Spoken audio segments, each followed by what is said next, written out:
तर मतदार यादीमधल्या घोळाबाबत उद्या मुंबईमध्ये महाविकास आघाडी आणि मनसेचा एकत्रित मोर्चा निघणार आहे। या मोर्चाला अद्यापही परवानगी मिळालेली नाहीये।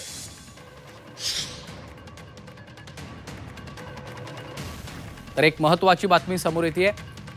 मनसे नेते बाळा नांदगावकर मातोश्रीवर दाखल झालेले आहेत। उद्धव ठाकरे यांच्या भेटीसाठी ते मातोश्रीवर दाखल झाल्याची माहिती आहे। उद्या होणाऱ्या मोर्चा संदर्भात चर्चा होणार आहे। सत्याच्या मोर्चाच्या नियोजनासंदर्भात चर्चा होणार असल्याची माहिती आहे।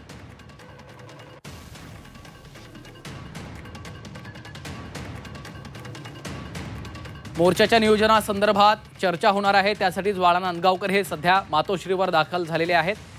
विरोधकांचा निवडणूक आयोगाविरोधात उद्या मोर्चा आहे। त्या मोर्चाच्या एकूणच तयारी संदर्भातला आढावा घेण्यासाठी आणि चर्चा करण्यासाठी बाळा नांदगावकर सध्या मातोश्रीवर दाखल झाल्याची माहिती समोर येते आहे।